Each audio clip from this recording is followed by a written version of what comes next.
शं वरुणः शन्नो भवत्वर्यमा शन्न इन्द्रो बृहस्पतिः शन्नो विष्णुरुक्रमः ॐ शान्ति शान्ति शान्तिः।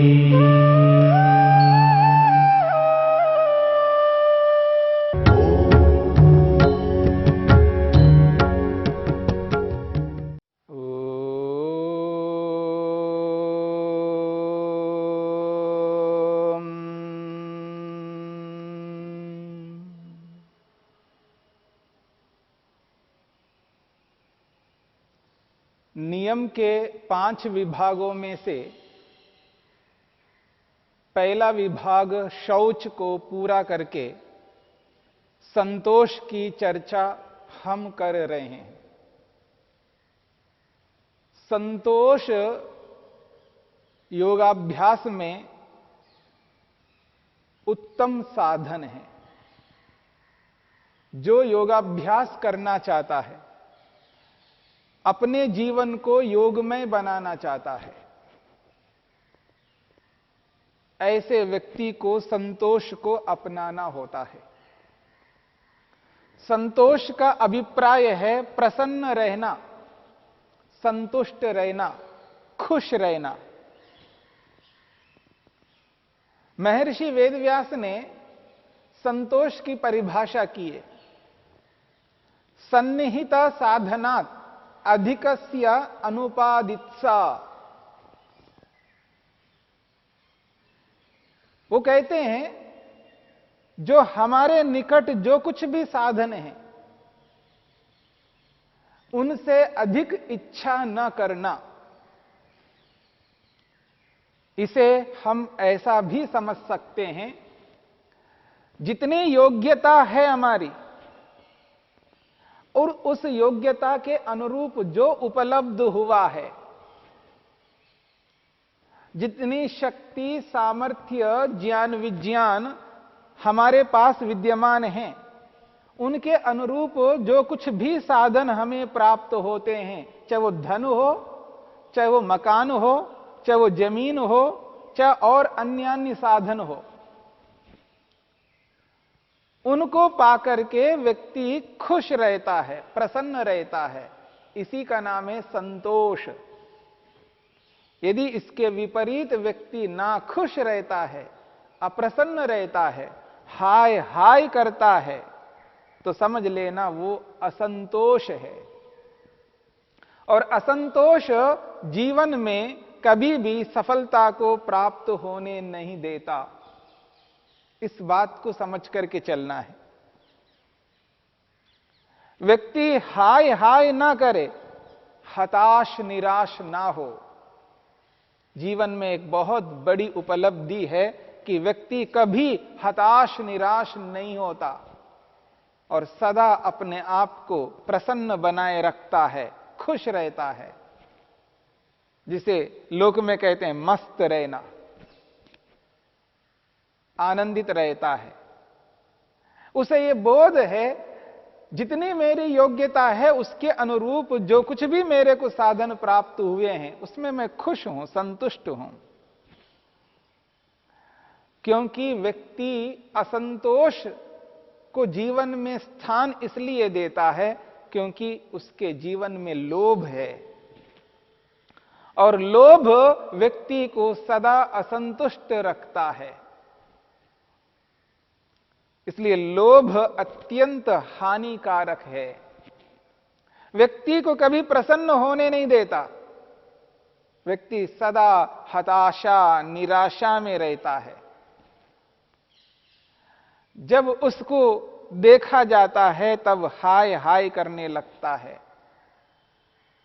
न मकान में संतुष्ट है, न जमीन में संतुष्ट है, न योग्यताओं में संतुष्ट है। जो भी उसके पास साधन है उसमें खुश नहीं है। और योग में संतोष का पालन करना अत्यंत अनिवार्य है। बिना संतोष के व्यक्ति अपने मन को ईश्वर में लगा नहीं सकता, ईश्वर में एकाग्र नहीं कर सकता। इसलिए संतोष का पालन करना है। देखिए, हमारा जो जीवन है ये अमूल्य है। मनुष्य का जीवन बहुत ही अमूल्य है। व्यक्ति इसका मूल्यांकन नहीं कर पा रहा है, इसलिए असंतोष में रहता है, हताशा निराशा में जीता है। जब कभी अपने जीवन को लेकर के विचार करना प्रारंभ करते हैं तो पता लगता है कि कितना मेरा जीवन मूल्यवान है। अमूल्य है, इसका कोई मूल्य नहीं है, इसका कोई मोल नहीं है। असंख्य योनियां हैं, आप देखेंगे न जाने कितनी योनियां हैं, हम गणना नहीं कर सकते। हमारी दृष्टि से असंख्य योनियां हैं। उन असंख्य योनियों में एकमात्र यह जो हमारी योनि है, मनुष्य योनि है, इसी मनुष्य योनि में हम अपने प्रयोजन को पूरा कर सकते हैं। बाकी कोई ऐसी योनि नहीं है जिस योनि में रहने वाला आत्मा अपने प्रयोजन को पूरा कर सकता हो। संभव ही नहीं है। ना ऐसा शरीर है, ना ऐसे उसके पास साधन हैं, ना ऐसी बुद्धि है, ना ऐसा मन है, ना ऐसी इंद्रियां हैं, ना ऐसे वो कर्म कर सकते हैं। अन्य प्राणी मनुष्य के समान कर्म नहीं कर पाते हैं, वैसा सोच वैसा विचार नहीं कर पाते हैं, वैसा निर्णय वैसी बुद्धि उनकी नहीं हो पाती है। एकमात्र मनुष्य योनि ऐसी है जो इस योनि में रह करके आत्मा अपने लक्ष्य तक पहुंच सकता है। इसलिए मूल्यांकन करके देखिए, अपने जीवन को सामने रख करके देखिएगा। ये जो मनुष्य जीवन है, इस जीवन में हम आकर के अपने समय को व्यर्थ कर रहे हैं अथवा अपने लक्ष्य को पूरा करने के लिए अग्रसर हो रहे हैं और इस जीवन का सदुपयोग कर रहे हैं। यदि मनुष्य जीवन को सामने रख करके देखिएगा तो लक्ष्य के सामने ये जो मनुष्य का, मानव का जो समय है, काल है, कितना कम है। कम समय में हमें अधिक उपलब्धि को प्राप्त करनी है। हमारे पास समय नहीं है, इसलिए अपने समय को हताशा में, निराशा में, हाय हाय में व्यतीत नहीं करना है। इस बात पर विशेष ध्यान देना है। इसलिए महर्षि पतंजलि ने, महर्षि वेदव्यास ने संतोष का विधान किया है।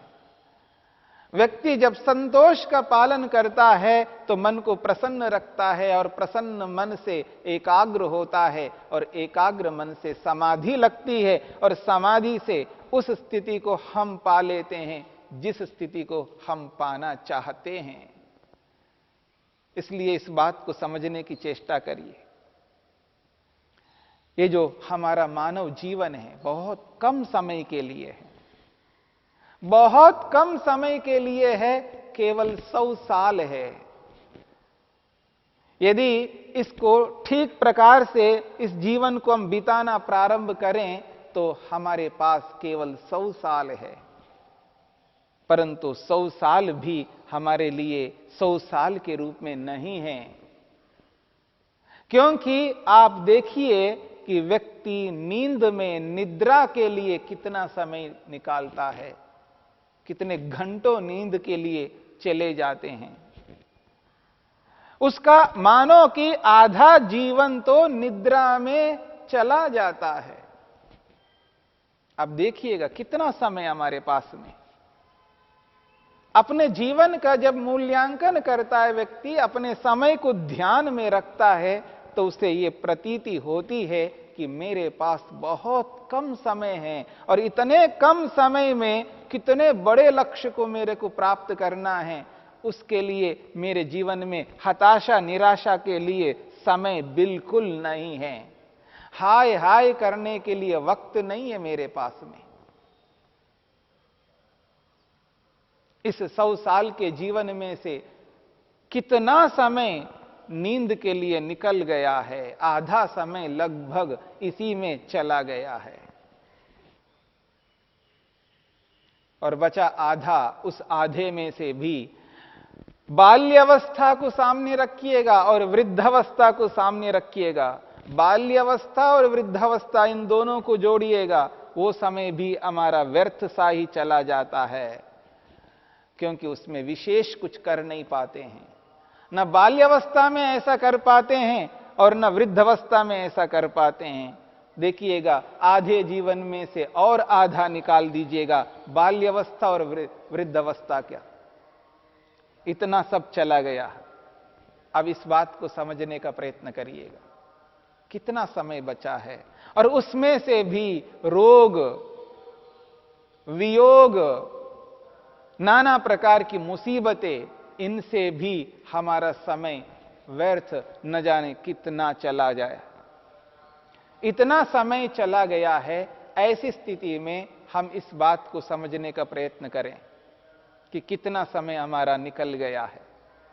तो इस दृष्टिकोण से हम अगर देखते हैं कि समय जो है हमारे पास में बहुत कम है, इतना समय कम है,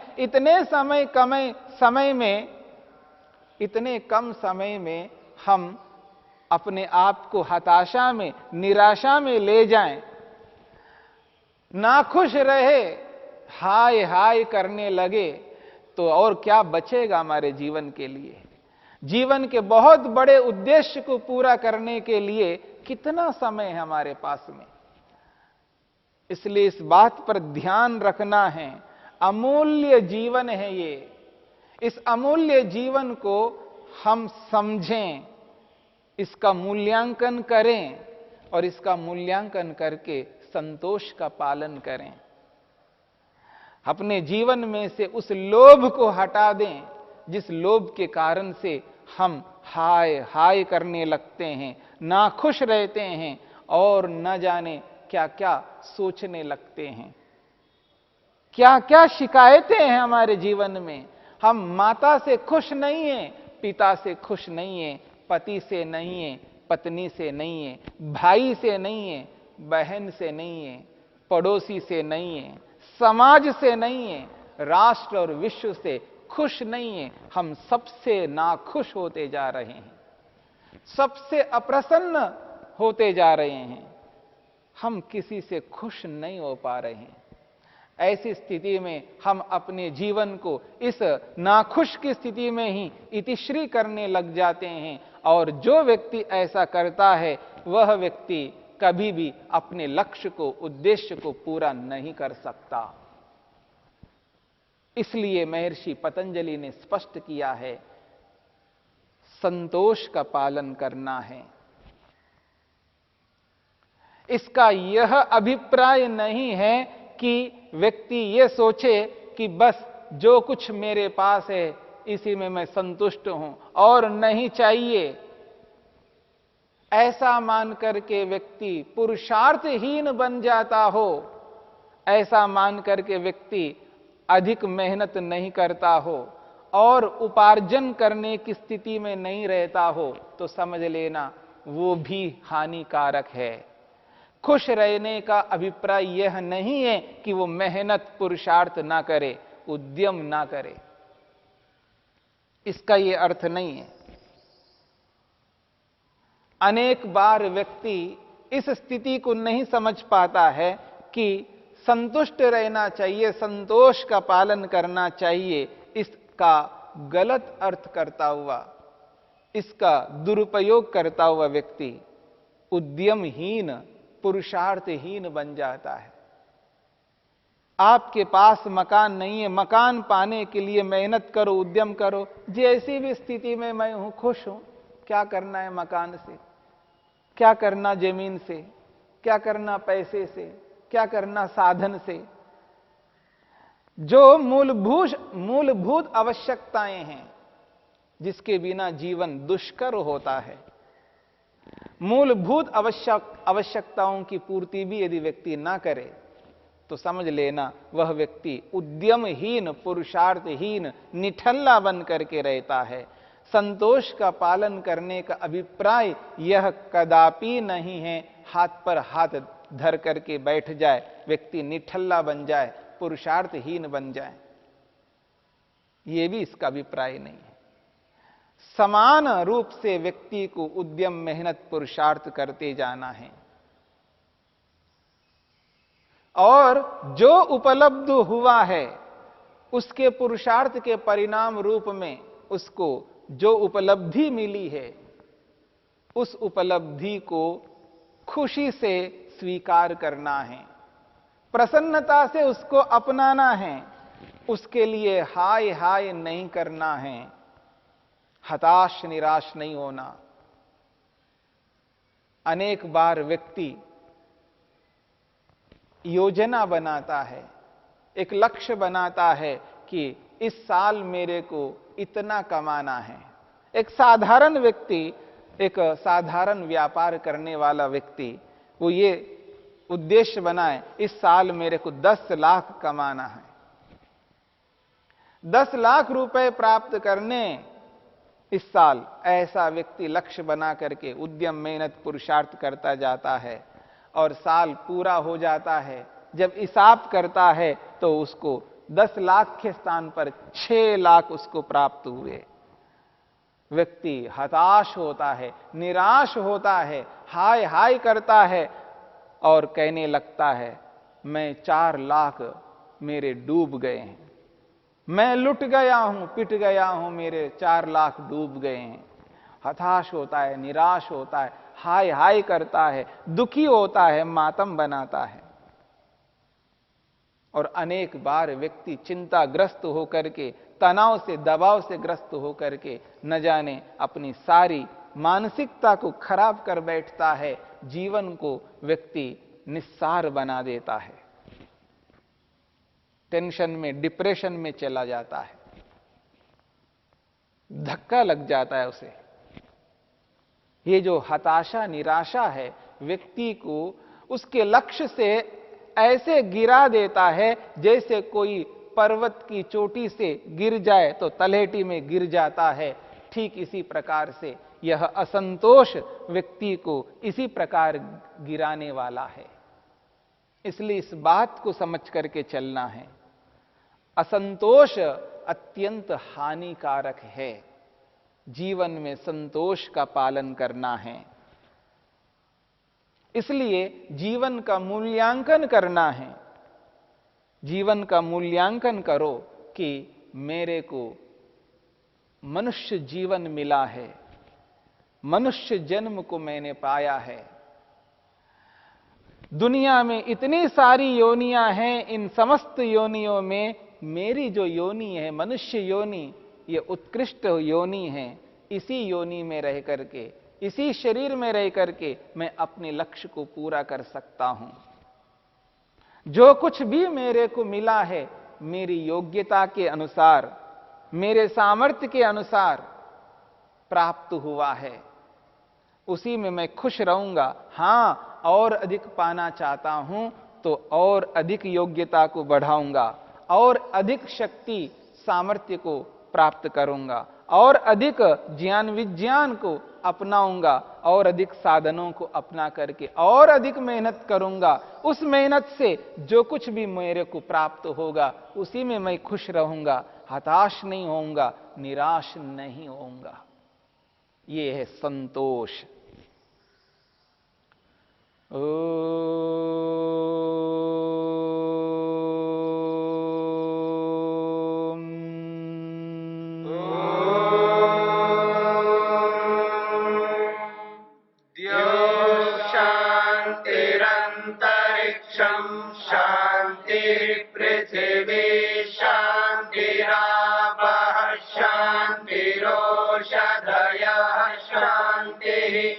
वनस्पतयः शान्तिर्विश्वे देवा शान्तिर्ब्रह्म शान्ति सर्वं शान्ति शान्तिरेव शान्ति शामा शान्तिरेधि। ॐ शांति शांति शांति।